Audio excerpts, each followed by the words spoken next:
how Quran burning turned into a diplomatic nightmare for Sweden. In a provocative act during Eid al-Adha celebrations, an Iraqi refugee named Salwan Momika desecrated the Quran outside the Stockholm Central Mosque in Sweden. Momika tore up and set fire to the holy book, placed a strip of bacon on it, stamped on it while waving Swedish flags.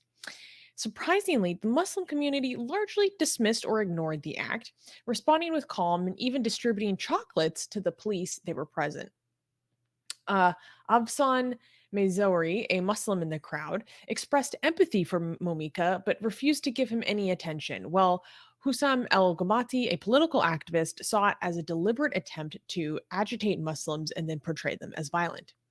The incident drew criticism from the incident drew criticism from Turkish officials who have already blocked Sweden's NATO membership application due to this event and other controversies. Swedish Prime Minister Ulf Kristersson considered the act legal but inappropriate, leaving it to the police to handle such situations. The U.S. State Department the U.S. State Department condemned the Quran burning and urged Turkey to approve Sweden's NATO bid. So, let's give a little bit of context. About 6 months ago, there was a far right political activist named Ramses Paludan who did a similar stunt, except he did not go the length of desecrating the Quran in front of one of the largest Islamic centers in the country. So, there's this guy from Iraq, and we don't know like much about his background, but his name is Salwan Momika, and he decided to do this protest. And at first, it looked like he was maybe going to get refused. And then, anyways, he was approved to do this protest, and he did it. And he was like in a sectioned off area. The police were protecting him. There was one other guy with him on a loudspeaker, and he the video is kind of funny. He like goes up, he has like a cigarette hanging out of his mouth, and he just starts like ripping the pages out. Um, and meanwhile, he's like speaking in Arabic, and then he like puts the cigarette on the Quran and starts burning it, and then has bacon on it and starts stamping on it and all this stuff. And he's like waving Swedish flags and all these things. And this has caused a huge backlash. I mean, the issue in Sweden with the Quran burning was already a big problem with the far right activist Ramses Paludan. Because of that, Sweden is trying to join NATO, but to join NATO, you need unanimous approval from all the members. And Turkey has blocked Sweden's ability to join NATO pretty much single-handedly because of the incident with Ramses Paludan. And then this just made it worse because they doubled down. And then two, because they want Sweden to turn over some Kurdish political activists who the Turkish state accuses of being terrorists. I don't know the details with those cases. I don't know if they're actually terrorists or not, but I just know that that's the accusation, right? And Sweden has remained firm in saying that he has the right to do this. This is freedom of expression. He has the freedom to do this. And he's been the entire country has been facing the consequences because of it. And what's interesting is Watcher's bringing up a good point. He's saying the main reason why people didn't know if the burning was going to happen because of the fire ban across Stockholm. The heat here has been rough. So here's the thing. After this Iraqi man did this, he was then arrested. Actually, I don't know if he was arrested or just like given charges or whatever for setting things on fire. Okay, that was apparently a violation. And also he was arrested or charged with like inciting hatred against an ethnicity, which is like so random. I don't He's Arab. know. Yeah. He I himself don't is Arab. Yeah, I don't know if he actually said something offensive because he's mostly speaking in Arabic, right? I found a lot of video of this event. I found this guy's Instagram, and I did a deep dive through his Instagram, and there's a lot of footage of this event on his Instagram, but I can't understand him, right? So I don't know if he was actually saying anything specific against a racial group or if this is the police using doing that thing where you're like, oh, if you're Islamophobic, you're racist. If you said something critical about Islam, then you're racist, which is stupid. I don't know if it's that kind of mischaracterization or misunderstanding, but randomly he got charged with inciting hatred against the racial group. I don't know if he really was. Um so yeah. Well, and then the UN had a statement about this, but I don't know if we want to get into that quite yet. Armin, what is before we dive into all that, what's your initial reaction? Well, I had a 2.5 hour stream about this yesterday on the Persian channel. Was it yesterday? Yes. So I have 3 hours more now because more information came out. I have more than 3 hours of stuff that I could say about this, right? But before I say a few things, we should watch the video of him kicking the Quran. Yeah, Right? yeah. Okay. Kicking and burning and playing with the Quran. Hold on, let me bring it up on Twitter. Let's share this tab instead. Let me know if you have audio.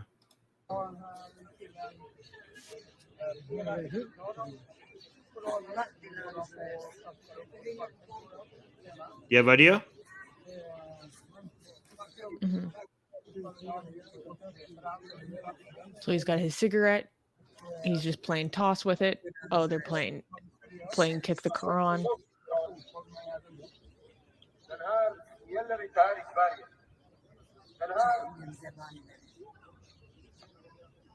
Can you understand what he's saying? No. I think he speaks Arabic. Yeah. I know, but sometimes you understand a little Arabic. When he's so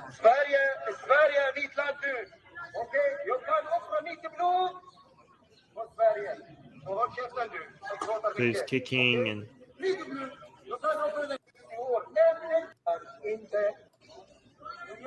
flying Waving the Swedish Swedish flag. flag.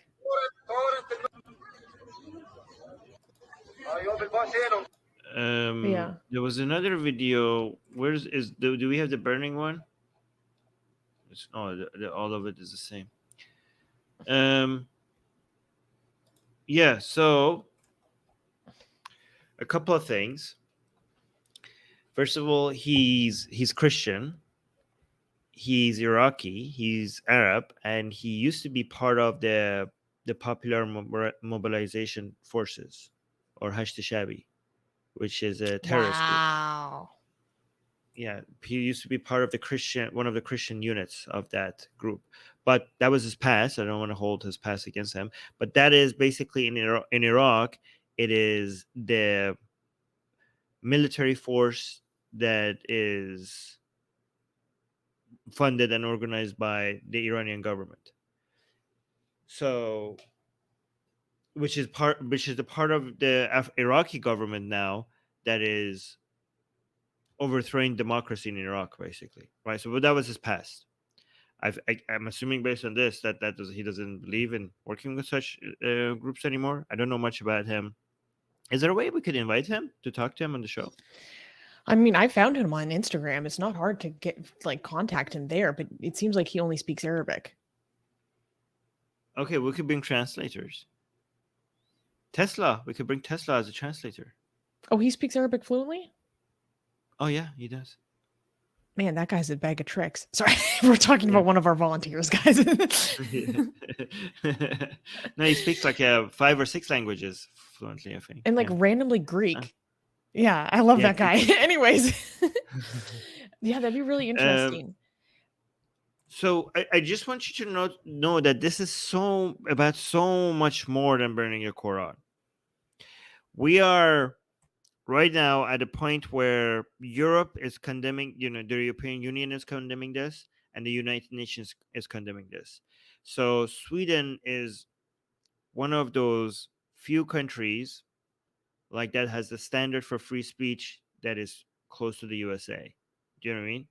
Like we don't in the UK, in France, in Germany, unfortunately, we don't have that high level of free speech laws that we have in the US. But Sweden Sweden really seems to have a higher standard and respects free speech to the point that they are risking the entire country's safety because of it. This is such a repeat of history that I think everybody knows this trade-off now by now, right? The trade-off between safety and security. And Susie, I need you to pay attention to this because The this is trade-off important. between Okay, liberty and security. liberty and security, right? Because I've never seen this trade-off being shown, displayed like this, being to this extent.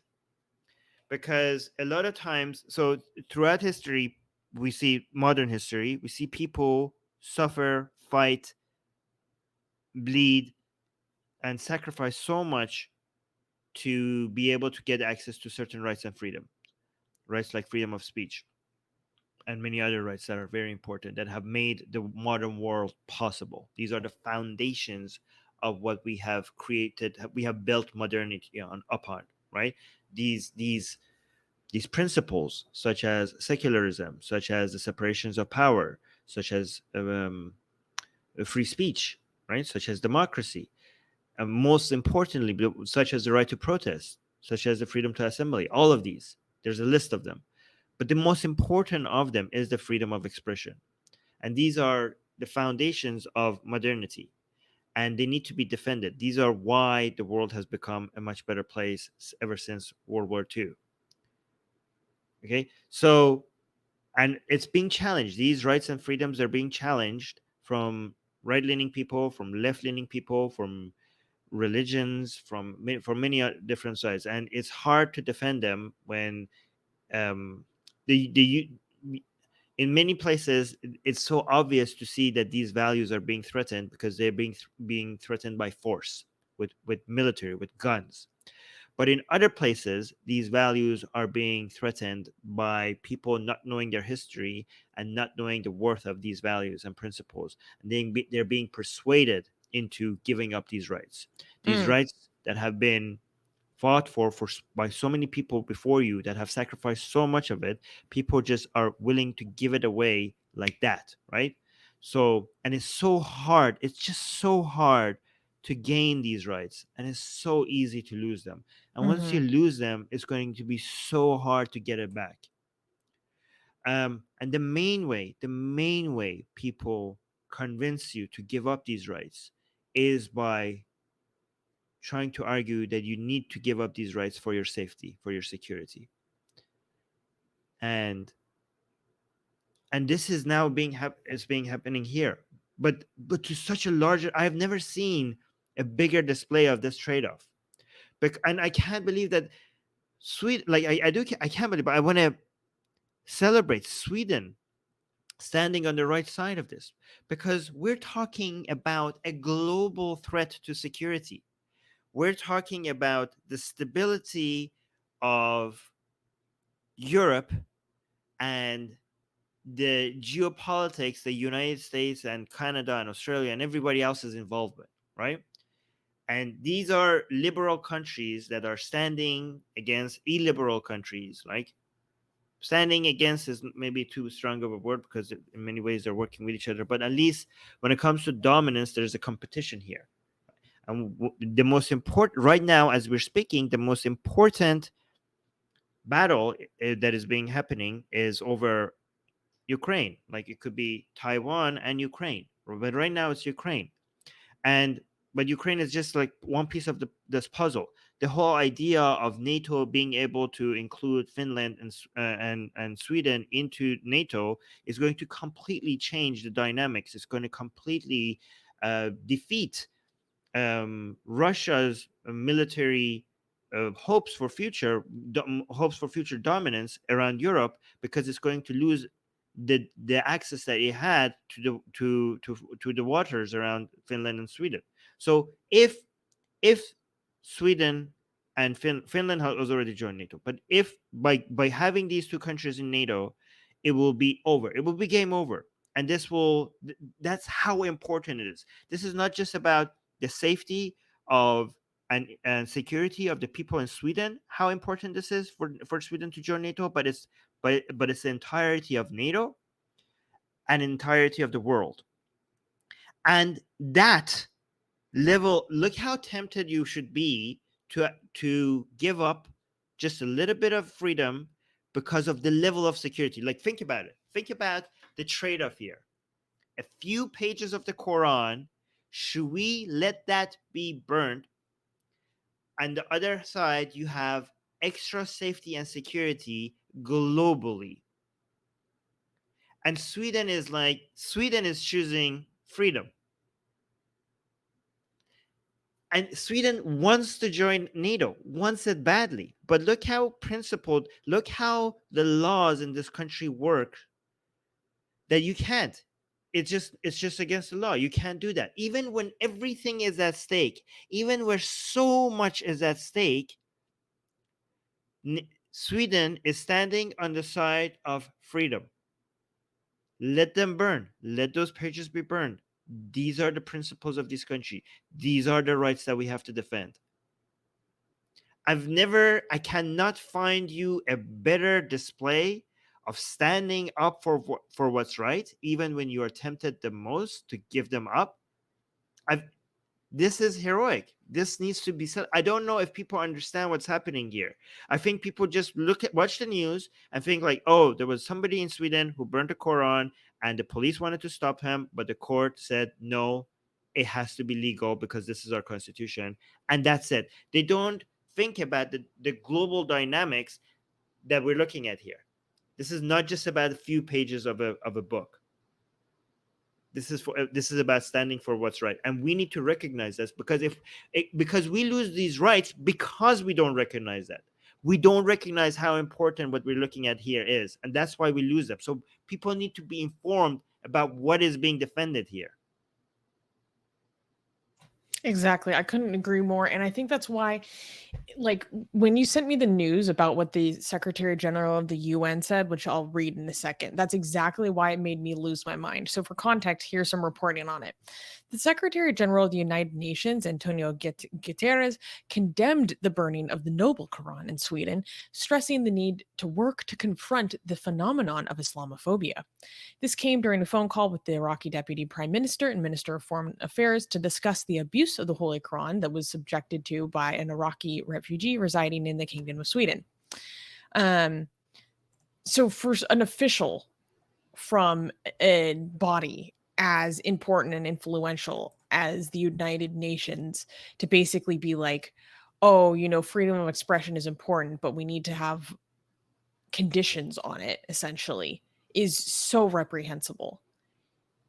So reprehensible. There was also another UN official that said that this is a vile act that is disrespectful to Muslims. At the same time, he stressed that the desecration of sacred books and places of worship, as well as religious symbols, when it was unexpected and can lead to incitement to violence. But there was one thing. Where did they put it? Oh man, I hate when they try to frame it within freedom of expression and then shit on it in the next half of the sentence. That's basically what one official did. They're like, yes, freedom of expression is very important, but we need to blah blah blah. It's like, oh my God. Everyone knows that anything that comes after the but negates what came beforehand. And this had a huge reaction, Armin. Did you see the videos that came out of Iran of all the Basijis chanting at the Swedish embassy? And they were saying, death to American Sweden. Did you see that? Yeah, what the hell was that about? Yeah, we watched that. We couldn't understand what they were talking about. American Sweden, what are you protesting? Apparently, if you do this in Sweden, it makes you an American. Yeah. You're welcome. So also another thing. So I understand that Muslims in Sweden, you said they were calm about this, right? Yeah, for the most part. There was, according to Al Jazeera, there was one guy who looked like he was going to try to throw stones or assault the guy, but the police stopped him immediately. That was it. Yeah, I just wanted a short answer. In Iraq, they attacked the embassy. They stormed the Swedish embassy in Iraq. They stormed the embassy. And the Iraqi government wants him. They're asking Sweden to send this man to Iraq. I'm like, To extradite him? yeah, Oh my for god. this. Yeah. By the way, so for Muslims in Sweden who remain calm, I just want to say something. You're welcome. In What? You're welcome. In Yeah, people need to be grateful for how successful the desensitizing Muslims have been successful over the past couple of years in Europe, Mm. right? So because in Europe, it used to be when you have a cartoon of Muhammad or something like that, embassies would burn in Europe. Now we don't see those reactions. Do you know why we don't see those reactions? Because Because we people are have burnt desensitized. because we burned so many Qurans and we drove so many Muhammad. People are like, yeah, sure, yeah, right. Look Because we how calm we are refuse being. to submit to threats of death and Yes, violence. exactly.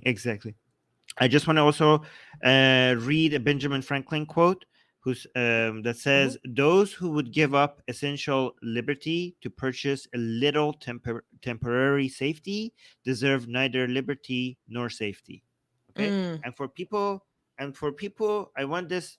I have a cartoon for people to try to include this in their mind everywhere they go when they are like, "Oh, should we go?" he, because some people don't understand what I'm saying, okay, because they haven't been exposed to these ideas before. So I want to help them, okay? Just keep this cartoon in mind next time you're Can you make thinking that about bigger? giving up.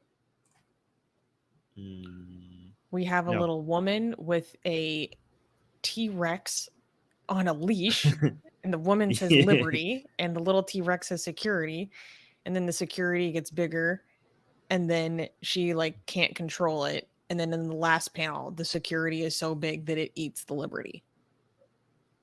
Yes. By the Okay. way, this whole trying to give up rights to get safety is basically how fascism is born. Like if you go look how we got fascism out of democracy, it was usually this. It was about security. So just be careful when you give up your rights because Yeah. your previous generations died for you to have them. Yeah, seriously. It was really interesting. I went to go look at this guy's Instagram page and I found out a lot of information about him, and like it gave me there were some quotes that were attributed to him where he was basically saying like that this is a matter of freedom of expression and that he should have the ability to do it. Basically, okay, here's a quote. Um this is democracy. If it is in danger if they tell us that we can't do it. In his application to the act assessed and quoted by international media reports, Momika wrote, "I want to protest in front of a large mosque in Sweden and I want to express my opinion about the Quran. I will tear it and burn it." Um, yeah, and he's basically saying that this is his right and this is his freedom and that he should be able to do this. Personally, I don't like that he went in front of a mosque to do this on a like I don't like that because that's obviously going to make people feel particularly targeted and violated. And when I engage in like desecration or blasphemy, I don't want people to feel personally violated as much as possible, right? Versus like going out of your way to do it at a place of worship is, I don't know, more targeted and violating that I would personally like, but he does have the freedom to do that. He does have the freedom to do that. Um, and there was something else I wanted to shoot. What was it? Oh yeah, in the reports that I was reading from Al Jazeera, it was really interesting. Like during the the Quran burning, a lot of people were mocking him in the crowd, saying speak Swedish." Like, oh, you're so proud of Sweden, you're so proud of Sweden's values and Sweden's democracy, but you can't even speak the language, like mocking him and stuff. And I went to go look at his Instagram, and on his Instagram, I saw that there was a place where he had posted a photo of his Swedish passport that he had been given with all of his like personal information redacted, right? And the only thing that it said in the caption was just "thank you." And I don't know, like I don't know this guy. I don't know like the the character of this guy. I don't know his history, right? But hearing him talk about like his value of democracy and then just seeing him post his ID, just saying thank you, and also people like mocking him for not being able to speak the language, it made me kind of sympathetic to him. Maybe it shouldn't because I don't actually know his character, but it just reminds me of like a lot of my friends that are refugees that really have such a deep thankfulness and gratitude and value for the freedoms that they've been granted in the country that gave them a safe place to live. And as they go through their journey of trying to integrate into their new society, like it's really, really difficult, right? And I don't know, something about him just saying thank you to Sweden and like loving these values, even though he like can't really speak the language yet and can't fully integrate, made me feel kind of soft hearted towards him, even though there's a lot of other stuff about the way that he went about this that I didn't like. What do you think about Yeah, that? I mean, I don't know much about him, so if something comes out that he ends up being a bad person, we don't know. Like, we will take this back. But based on what I've seen, he seems like, I mean, he seems like somebody who is risking his personal safety. I mean, he already has a passport, so this was not about trying to use this as a way to get like asylum or anything. So it seemed like one of those people who's sacrificing his safety to um, for those rights, to fight for these rights, right? So yeah, I think this is somebody that seems to be somebody that we need to be grateful for. Mhm. Um, yeah. Also, Yeah. I by the way, another thing that you said about him, I said the same thing. I said but people criticized me for it. Um, so on the Persian show, I was saying that I wouldn't do it in front of a mosque because I don't like something to be forced upon people, right? We want to protect, we want to defend the right to say something. We don't want to defend a right for us to force something upon other people. So I have the right to burn the Quran, my Quran, the Quran that I own, but I can't force. If I force you to see it, or I make it difficult for you not to see it, then I think like we're crossing our line. So I said I don't like this being done in front of a mosque, because when people are leaving the prayer, they have to see it. They can't choose not to see it. But people criticize me for it. They're like, Armin, you like, when I desecrate the Quran, I give people trigger warnings and all that. And people were saying that, Armin, you're being stupid. This is all the trigger warnings you could need. Like, there's police there. They gave him a specific area. Apparently, this was known that he's going to do way ahead of time. So, like, so people were our community on the Persian show is more radical than I am. So, like, this, they were like, no, Armin, this was completely fine. If any Muslim didn't want to see it, they knew this is going to happen. They could have just prayed at home. They could have been praying in another mosque. So I took it back. I was like, yeah, because we don't really like we don't want to say like, okay, this is, you have the freedom to do this and this is okay. I mean, at some point, when we defend protest, we also defend protest, like other brands of protest, in places where they are meant to be seen, you know what I mean, Mhm. or in places where they're not welcome, like, Mm. when so we do have that culture of protest in other areas that we Mhm. welcome, right? um so for example, when people are protesting against Wall Street, okay, they do it in Wall Street, they do it in front of the banks, right? So, and we welcome that. So why are we like all of a sudden not doing that here? So I took that back a little bit. Anyways, we should do you have anything else to say, or should we go to the super chats, because we got 5 super chats? Let's go to the super chats, and also salam Tesla June. We were talking about you Oh yeah. earlier. Yeah. Said I said that. Well, very good point. You made a good point, Tesla. Yes, Okay, yes. let's go to the So super chats. Before we read the super chats, I just want to remind everybody that we read the super chats between the news. So we have 10 news items. So if you want to send us super chats, that would be very welcome. That would support the channel. And but while we're in the middle of the news, we're not going to read them. But between every news item, we're going to go look at the super chats and read them. Oh, and we got the sixth one. Wow, we got so many super chats at the Wow, beginning of thank the you guys show. for all the super chats already. It's because of your super chats that we can continue to do this show, so I appreciate it. GJ, is saying, hi from Holland. Sorry for being late again, but I'm unhappy about last week. Okay, well, thank you for the super chat. Watcher, hey, he's giving me an opportunity to butcher his native language. I love it. He's saying, correction, the Swedish term folkgrupp refers to ethnic, sexual and religious minorities. So no, he wasn't charged for incitement against an ethnic group. To be honest, if ethnic is included within the definition of what you just told me, I feel like it still fits. I don't fully see the distinction, but either way, if I got this wrong, I apologize. This is just how it was defined and reported in English media. But you just gave me a correction, so thank you.